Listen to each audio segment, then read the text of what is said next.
주일날 아침이 어때요? 피곤하죠? 어때요? 주일날 아침. 예전에 그 토요일까지 주 6일째 근무할 때는 주일이 정말 피곤하죠. 그때 신앙생활 하신 분들은 정말 존경스러워요. 근데 요즘 주 5일째잖아요. 그러니까 금요일까지 하고 이제 뭡니까? 토요일 하루는 또 휴식이 있잖아요. 요즘 회식은 목요일 날 한다며요. 금요일 날 안 한다며요. 그죠? 목요일 날 회식한다고 했어요. 그러니까 삶의 모양이 많이 바뀌었어요.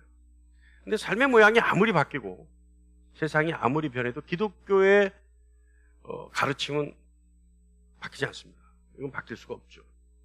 근데 기독교의 가르침이요 굉장히 심플해요. 아주 단순해요. 기독교의 가르침은 정말 단순합니다. 자, 기독교는 세상을 보는 눈이 양분되어 있어요. 세상의 사람들을 보는 눈이 양분되어 있어요. 하나는 그리스도인이고 나머지는 아니죠. 자, 근데 이것을 막 세분해보면 그리스도인이든 또 무슬림이든 불교도이든 힌두교도이든 또 유대교를 믿는 유대인이든 아니면 세상에 많은 무신론자들이 있죠. 그건 누구라도 다시 말하면 인류 전체가 인정하든 인정하지 않든 기독교의 가르침은 모든 사람이 첫사람 아담의 자손이라는 겁니다. 인정하십니까? 인정하십니까? 이거 굉장히 중요한 인정이에요. 이거 인정하지 않으면 안 돼요. 이게 인정이 돼야지만 원죄가 인정이 된단 말이에요. 그죠? 인정하시죠? 그래서 세상의 모든 사람은 첫사람 아담과 연합되어 있기 때문에 모두가 죄인이고 죄책이 있다는 것이 기독교의 가르침입니다. 그 다음에 가르침이 뭐냐 하면 두 번째 아담인 예수 그리스도와 믿음으로 연합되는 거죠. 그래서 믿음으로 예수 그리스도와 연합된 사람은 그리스도의 의를 갖기 때문에 구원을 받는다라는 겁니다. 반대로 얘기하면 그리스도와 연합하지 않은 사람은 구원을 받을 수가 없죠. 교회 나오면 구원 받습니까? 할렐루야. 교회 나오면 구원 받나요? 최소한 우리 아멘교회 성도들은 아니라고 얘기할 수 있죠. 교회 나온다고 해서 구원 받는 거 아닙니다. 구원 받는 건 어떻게 해야 된다고요? 그리스도와 연합해야 된다는 거예요. 그리스도와 연합한 사람은 그 사람이 그리스도와 연합하기 직전까지의 삶을 종료합니다. 청산합니다. 그리고 새로운 삶을 살게 되죠. 그래서 그리스도와 연합한 순간에 새로운 삶을 살게 되는 그 시점부터 그는 천국으로 이끌림 받는 삶을 살게 되는 겁니다. 그 삶을 그리스도인의 삶이라고 한다면 그리스도인의 삶은 영생으로 이끄는 유일한 삶이 되는 겁니다. 그리스도인의 삶이 천국으로 이끄는 삶이다. 이것이 아주 심플한 기독교의 가르침입니다. 여러분, 영생. 하나님이 영생을 왜 주셨는지 우리 지난주 설교했죠? 지난주 말씀 들었죠? 하나님 영생을 왜 주셨어요? 무한하신 하나님의 영광을 매일같이 새롭게 즐기기 위해서. 무한하신 하나님의 영광을 매일 새롭게 즐기려면 무한한 시간이 필요하기 때문에 하나님은 우리에게 영생을 주셨다. 자, 그런데 그 영생은 무엇의 결과입니까? 무엇의 결과가 영생이죠? 아까 얘기했잖아요. 구원은 뭐라고요? 그리스도와 연합하는 것. 자, 그럼 연합이 뭐냐? 그리스도를 믿는 믿음으로 의롭게 되고 죄로부터 해방되고 하나님의 종이 된 거룩함의 결과가 영생입니다. 그래서 오늘 우리가 보게 되는 6장, 로마서 6장은 영생으로 인도하는 삶이 어떤 삶인지에 대해서 말씀하고 있습니다. 신뢰가 따뜻한가요? 따뜻한 건 아닌 것 같은데. 어떠세요? 괜찮아요? 에어컨을 돌릴까요? 네. 근데 졸리는 거는요, 추워도 졸려요. 추워도 졸려요. 졸리기 시작하면요, 걸어가면서도 자요. 그런 적 있으세요? 있으세요? 걸어가면서 잔 적? 없어요? 있어요. 저는 있어요. 군대 생활할 때 걸어가면서 자요. 그래서 앞사람 허리띠를 잡고 하는 거예요. 그래서 아니면 대원은 옆으로 지나가는데, 대열이 옆으로 지나가는데 자기는 자면서 가면 직진하다가 떨어지잖아요. 그러니까 앞사람 허리띠를 잡고 가요. 여기 자요. 추운데 버텼을 때요, 그 추운데도 눈 감고 자요. 서서. 그것도 서서. 그러니까 졸음은 뭐예요? 장사가 없어요. 졸음. 지금 에어컨을 틀어도 졸린 건 졸려. 자, 여러분,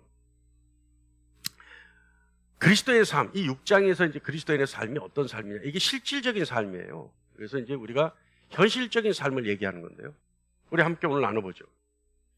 바울은요, 첫 번째 질문을 합니다. 은혜를 더하게 하려고 죄에 거할 수 있겠느냐? 이 질문이죠. 자, 여러분, 은혜는요, 하나님의 선물입니다. 은혜가 선물인 것은 죽음이라고 하는 한계 앞에 있는 인류에게 믿음으로 의롭다 하심을 받게 하시는 하나님의 극단적이고 완벽한 그 은혜. 하나님이 거저 주셨기 때문에 은혜죠.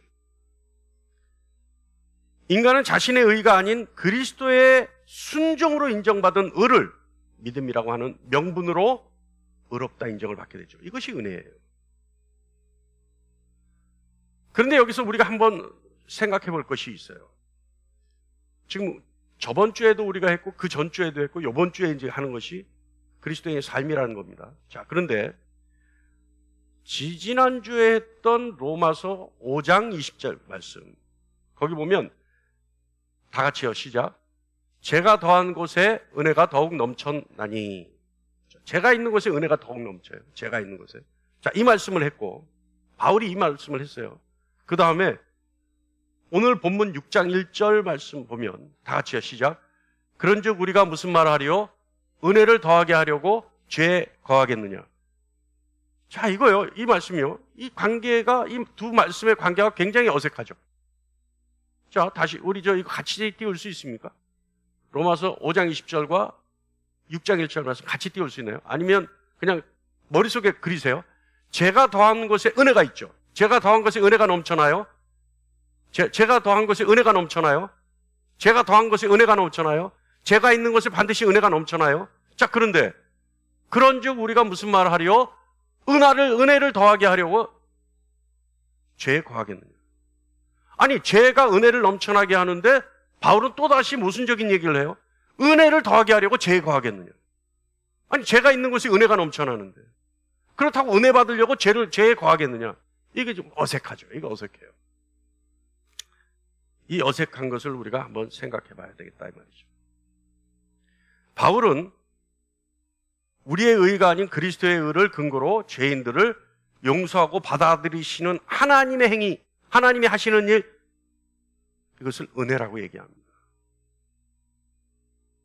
그러니까 우리는 보잘것없지만 그리스도께서 우리에게 의를 전가시키시고, 그리고 하나님은 그 전가된 의를 보시고 우리를 받아들이는. 그래서 여러분, 제가 그러잖아요. 여러분, 하나님이 여러분을 사랑하십니다. 맞습니까? 할렐루야. 하나님은 여러분을 사랑하십니다. 할렐루야. 근데 여러분 뭘 보고 사랑할까요? 아니, 여기서 자기 자신이 하나님이 나의 이런 걸 보고 사랑하실 거야. 손 들고, 오늘 뭐 설교 시간이지만 손 들고 한번 얘기해 보세요. 하나님은 나의 이 모습을 보고 사랑하실 거야. 있어요?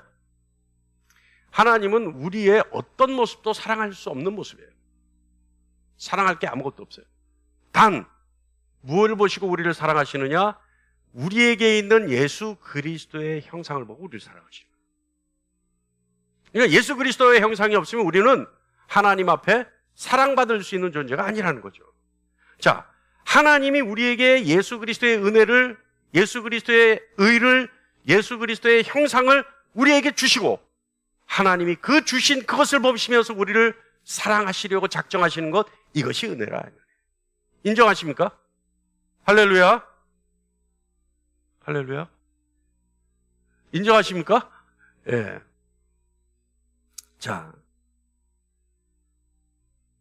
죄인이 죄책이 있는데 그 죄책에 대한 죄값을 치렀기 때문에 의롭게 된 것이 아니라 오직 하나님의 은혜로 의롭게 됐다는 거죠.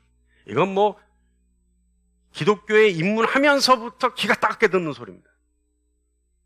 자, 그런데 이건 기정사실이고 진리예요. 그런데 하나님의 은혜는 하나님의 영광이 나타나죠. 그러니까 그분의 의로움이 나타나는 거예요. 그 은혜가.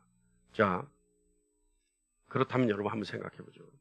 같은 논리로, 이와 같은 논리로 인간이 죄가 많으면 많을수록 그것을 용서하시는 하나님의 은혜가 더 돋보이겠죠. 그렇지 않습니까? 아니, 경범죄를 지은 사람이 감면받는 거하고 훈방조치돼서 나가는 거하고 살인죄를 저지른 사람이 석방되는 거하고 그 석방시킨 사람의 그 은혜가, 너그러움이 더 돋보이려면 죄가 크면 클수록 그 석방시켜준 사람의 너그러움이 돋보일 수 있겠잖아요. 있잖아요. 그잖아요. 아닙니까? 아닙니까? 아니, 왜 오늘 반응이 없죠? 예? 아니, 자기 아들을 죽인 범인을 용서한 손양원 목사님, 죽음에 이른 아들을 죽음에 이르게 한 자를 용서했기 때문에 그것을 우리는 아직도 기억하는 거 아닙니까? 아니, 그냥 단순하게 배반하고 배신했다고 해서 그를 용서한 사람을 우리는 뭐 그럴 수도 있지 하지, 그것을 가지고 대단하다 얘기하지는 않잖아요.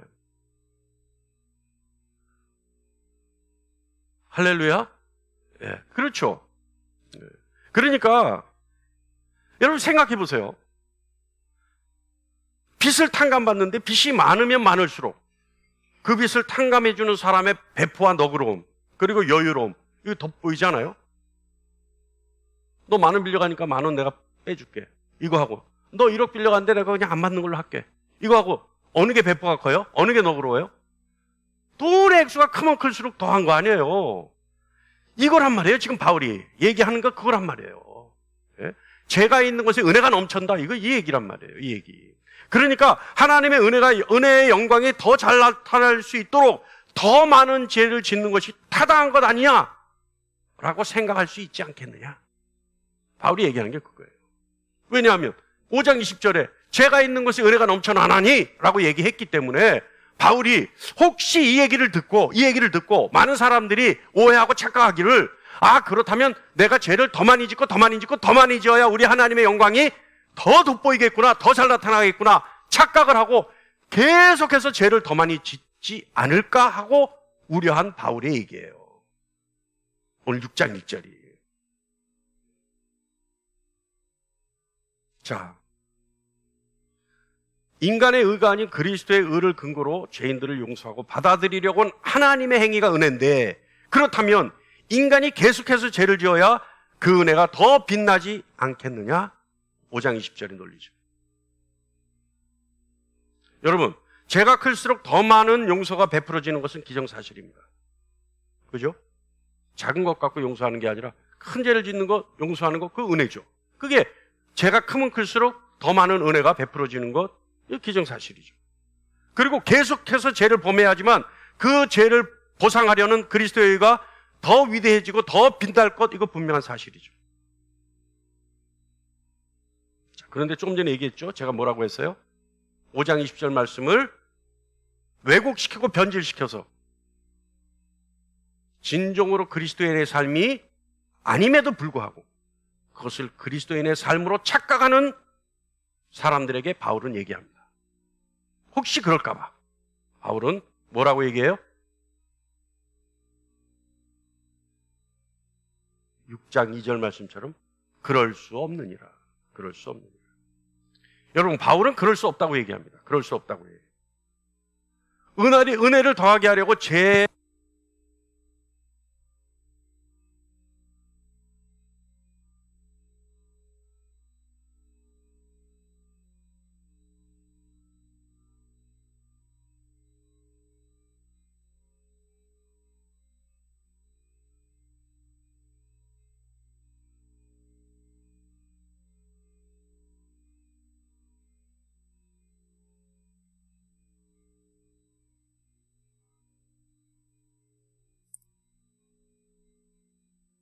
하시겠습니다. 303장입니다.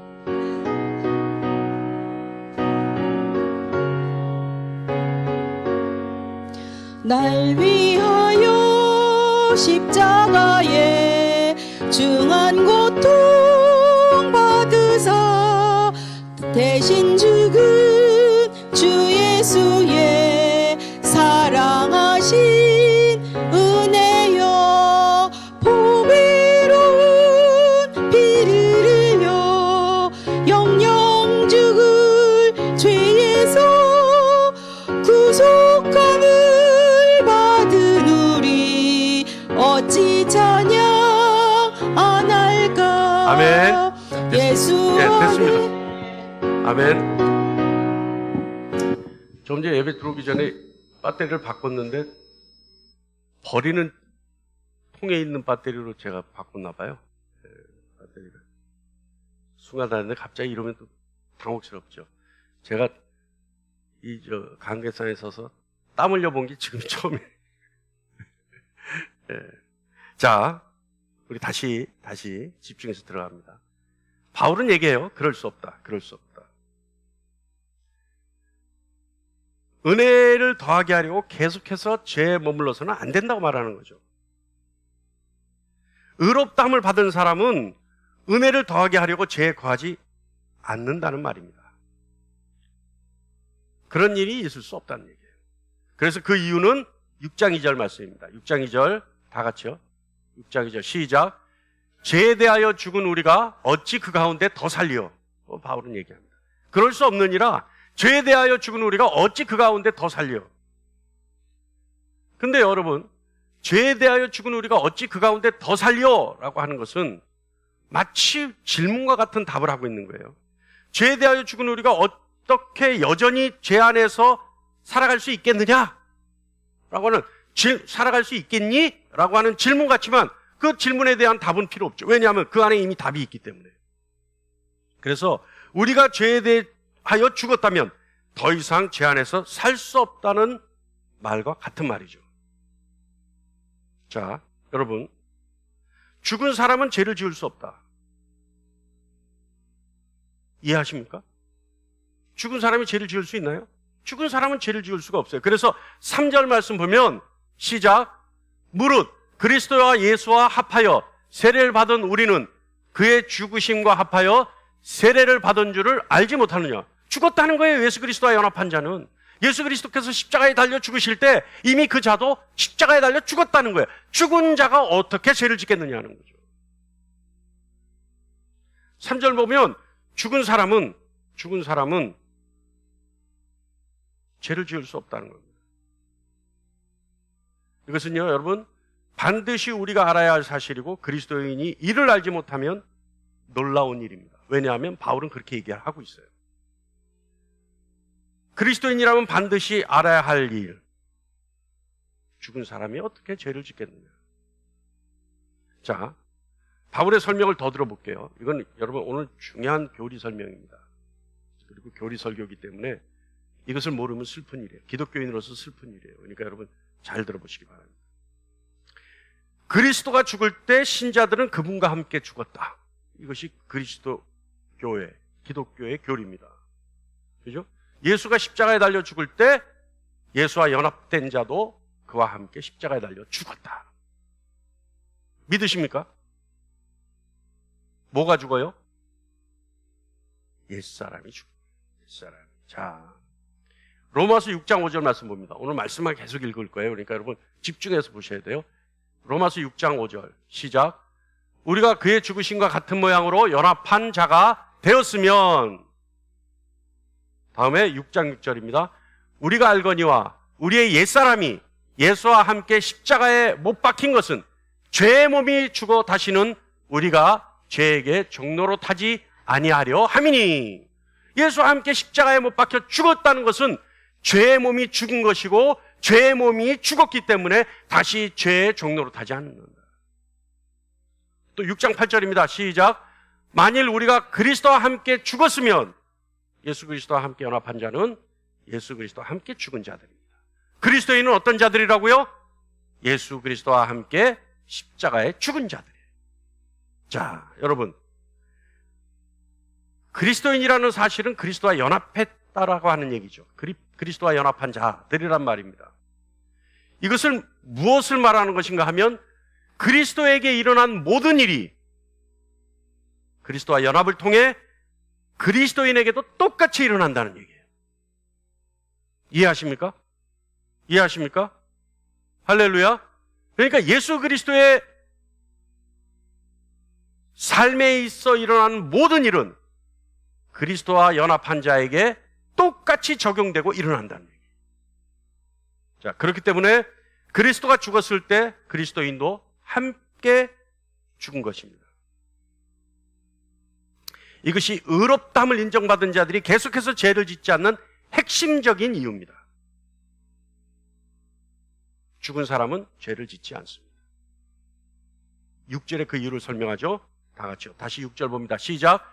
우리가 알거니와 우리의 옛사람이 예수와 함께 십자가에 못 박힌 것은 죄의 몸이 죽어 다시는 우리가 죄에게 종로로 타지 아니하려 함이니. 왜냐하면 죄에 대해서 죽었기 때문에. 그래서 더 이상 죄의 종로로 타지 않기 때문에 죄를 짓지 않는다. 죄 많은 옛사람은 그리스도와 함께 이미 십자가에 죽었습니다. 그렇기 때문에 죄를 짓지 않습니다. 하나님을 대적하고 하나님의 율법을 불순종하고 하나님의 영광을 무시하고 하나님의 약속을 믿지 않았던 옛사람이 그리스도의 죽으심과 함께 이미 십자가에 죽었다는 거죠. 그래서 다시 6장 8절 다시 봅니다. 시작. 만일 우리가 그리스도와 함께 죽었으면 또한 그와 함께 살 줄을 믿노니. 자, 그리스도와 함께 연합해서 십자가에 달려 죽었어요. 그런데 그 연합한 자는 그리스도가 살아나실 때 함께 살아나죠. 아까 뭐라 그랬어요? 그리스도께 일어난 일들이 다 그리스도와 연합한 자에게 그대로 일어난다. 자, 이때 예수 그리스도께서 살아나셨을 때 함께 살아난 자는 어떤 자예요? 그리스도인의 어떤 자예요? 거듭난 자죠. 이것을 우리는 거듭났다라고 얘기합니다. 그러니까 예수와 함께 연합하여 십자가에 못 박혀 죽으실 때 함께 죽은 자는 예수 그리스도께서 부활하실 때 다시 살아난다. 그러니까 옛사람은 죽고 거듭난 새 사람이, 새 생명이 살아나는 거죠. 그리스도께서 살아나셨을 때 신자들은 그리스도와 함께 살아납니다. 그래서 로마서 6장 4절에 이는 아버지의 영광으로 말미암아 그리스도를 죽은 자 가운데서 살리심과 같이 우리로 또한 새 생명 가운데서 행하게 하려 함이라. 할렐루야. 할렐루야. 반복해서 합니다. 그리스도인이 그리스도와 연합되었다면 그리스도가 죽었을 때 그리스도인도 죽었을 뿐 아니라 부활 역시 그리스도와 함께 부활했기 때문에 새 생명을 보장받는 겁니다. 자, 바울은 또 설명합니다. 그리스도인은 그리스도와 함께 살아나는 것이 당연하다. 왜냐하면 죄에 대하여 죽고 하나님에 대하여 살아났기 때문이다. 그래서 로마서 6장 11절에 이같이 말합니다. 다 같이요. 시작. 11절입니다. 로마서 6장 11절. 시작. 이와 같이 너희도 너희 자신을 죄에 대하여 죽은 자요 그리스도 예수 안에서 아버지께 대하여 살아있는 자로 여길지어다. 예수 그리스도와 함께 십자가에 죽은 자는 하나님에 대하여 살아난 자다. 할렐루야. 그럼 여러분 살아났습니까? 살아났습니까? 할렐루야. 여러분 살아난 자예요. 자, 로마서 6장 13절 또 볼까요? 시작. 또한 너희 지체를 불의의 무기로 죄에게 내주지 말고 오직 너희 자신을 죽은 자 가운데서 다시 살아난 자 같이 하나님께 드리며 너희 지체를 의의 무기로 하나님께 드리라. 할렐루야. 우리가 알아야 할 것은 그리스도와 함께 죽고 다시 살아났다고 해서 기계적으로 또는 자동적으로 순종하는 것이 아니에요. 이건 굉장히 중요한 사실. 조금 전에 우리가 죽었죠? 그리스도와 함께 십자가에 죽었죠? 그리고 살아났죠? 그러면 새 생명은, 부활한 자는, 거듭난 자는, 그러면 무조건적으로, 기계적으로 하나님 앞에 순종하고, 기계적으로 하나님 앞에 복종하느냐? 이게 의문이에요. 이게 딜레마예요. 이 기독교의 딜레마예요. 그래서 우리가 가끔 보면요, 교회 좀 다닌다는 분들, 또 교회 말씀 좀 공부했다는 분들, 또 교회 생활 충실히 한다는 분들, 아, 교회 다니는 사람이 저래. 손가락.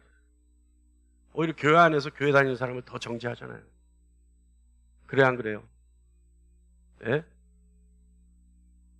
아이, 물론 많은 분들은 품어주고 사랑해주고 용서하려고 하지만, 개 중에 일부 사람들은 교리의 잣대, 말씀의 잣대를 갖다 대고 사람들을 정죄하려 하지 않습니다. 근데 그건 잘못됐다는 거예요. 왜요? 교회 다니고 거듭났다고 해서 기계적으로 하나님 앞에 순종하지 않는다는 거예요, 인간은. 왜 그래요? 왜 그래요? 왜 그래요? 본성이 약하기 때문에. 본성이. 자, 그래서 바울은요, 또 만약에 많은 사람들이 그것을 가지고 오해하고, 그것을 가지고 잣대로 삼고, 그것을 가지고 사람들을 정죄할까봐 또 얘기합니다. 11절 시작. 살아있는 자로 여길지어다. 또 12절에 제가 너희 몸을, 죽은 몸을 지배하지 못하게 하여. 13절에 너희 지체를 불의의 무기로 죄에게 내주지 말라. 이거는 지금 누구에게 하는 말이에요? 이것을 잃는 자들에게 하는 얘기죠. 그런데요, 여길지어다라고 얘기하잖아요. 지배하지 못하게 하라는 얘기하잖아요. 또 죄에게 내주지 말라고 하잖아요. 그럼 여기에는 잃는 자의 의지가 반드시 반영될 수 있다는 얘기예요. 그죠? 그러니까 여기지 않을 수 있고, 몸을 지배하지 못하게 해야 됨에도 불구하고 지배하게 내버려둘 수도 있고, 그죠? 불의의 무기로 죄에게 내주지 말라고 했는데도 불구하고 죄에게 내줄 수도 있다, 이 말이에요. 누가? 새 생명 받은 자가. 이게 중요한 거예요. 그래서 바울은 뭐라고 얘기하는 거냐면 버티라는 거예요. 버티라는 거예요. 그러니까 살아있는 자로, 새 생명 받은 자로 여기고, 자기 자신을 버리지 말고 망각하지 말고 나는 새 생명 받은 자라고 하는 놀라운 사실, 그 은혜의 풍성함을 늘 마음속에 새기면서 죄가 몸을 지배하지 못하게 버텨라. 견뎌내라. 그리고 불의의 무기로 죄에게 내주지 말라. 절대 간직해라, 너 스스로를. 이 얘기예요. 새 생명 얻은 자로서의 삶에서 죄가 왕노릇하지 못하게 하고 지체를 죄에게 내주지 말라고 하는 얘기입니다. 여러분, 오늘 5장 20절 말씀과 6장 1절부터 14절 말씀의 핵심적인 내용들은, 죄에 대하여 죽었다는 말은 더 이상 죄를 지을 수 없다는 말이 아니라는 거예요. 단지 죄 가운데 살 수 없다는 말입니다. 죄에게 내줄 수는 있어도 그 죄 가운데 머물러서 살지는 않는다는 얘기예요. 예전과 같은 죄의 패턴을 유지하지 않는다는 얘기예요. 그러지 말라는 얘기입니다. 정확하게 표현하면 예전에 변함없는 죄의 패턴을 유지한 채 살아가면 안 된다는 뜻이에요. 죄에게 종노릇하지 않는다는 말은 죄악된 태도나 행동이 일시적으로 빠질 수는 있어도 죄가 주인으로서 종부리듯이 자기 자신을 지배하지 못하게 하라는 의미입니다. 할렐루야.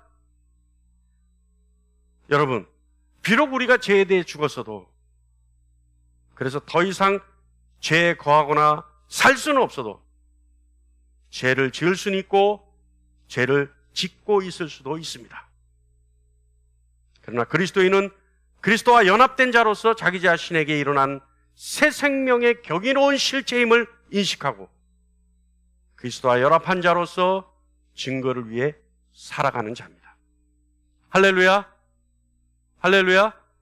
그러니까 뭐예요? 결국은 끊임없는 노력이에요.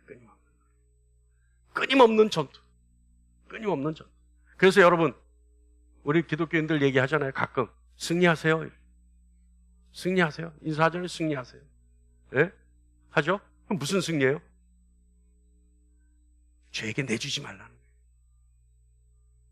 죄는 지을 수 있지만 거기에 머물러 있지 말라는 얘기예요. 악한 것들은 자꾸 동무하자고 같이 놀자고 계속 당길 수 있고 너희를 유혹할 수 있고 미혹시킬 수 있지만 거기에 머물러 있지 말라는 얘기예요. 그래서 승리해라, 승리해라.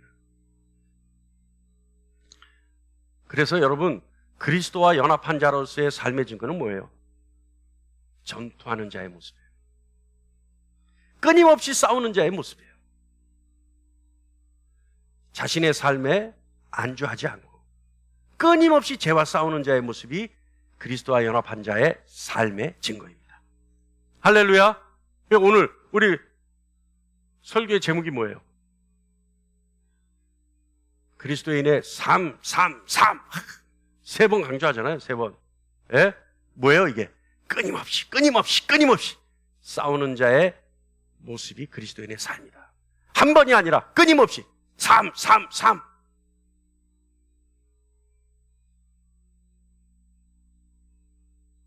오늘 말씀을 종결할 수 있는 멋진 말씀이 빌립보서에 있어요.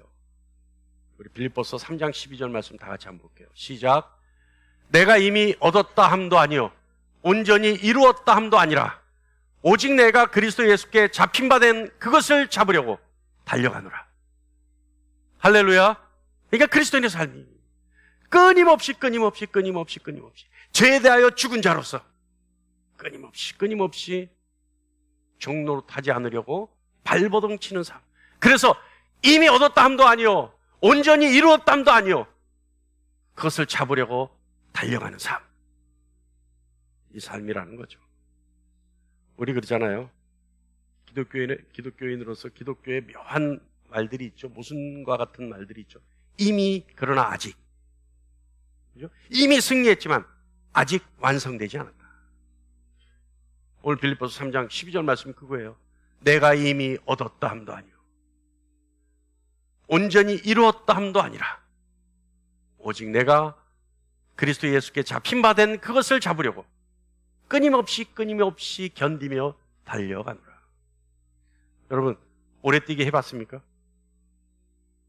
마라톤 해봤나요? 여러분, 최장거리 몇 킬로나 다른 박질 해봤어요? 군대 갔다 오신 분들은 그래도 몇 킬로는 하셨을 거 아니에요? 그죠? 10킬로 했나요? 10킬로? 저는 군대에서도 10킬로는 해봤지만 저는 중고등학교 때 해봤어요. 양정에서 우리는 그 마라톤 송기정 선생님이 양정 출신이잖아요. 그래서 그걸 기념하는 날 꼭 그 10킬로 단축 마라톤을 합니다. 근데요, 이 오래 달리기 하는 거예요, 여러분. 뛰다가 중간에 걸어가면 다시 못 달립니다. 계속 뛰다가 중간에 걸어갔다가 쉬었다가 뛰면 다시 못 달려요. 계속해서 뛰어야지만 끝까지 달릴 수 있어요. 중간에 쉬면 안 된다니까. 중간에 걸어서도 안 돼. 빌립보서 말씀이 그거예요. 내가 그리스도 예수께 잡힌 바 된 그것을 잡으려고 어떻게 한다고요? 달려가노라.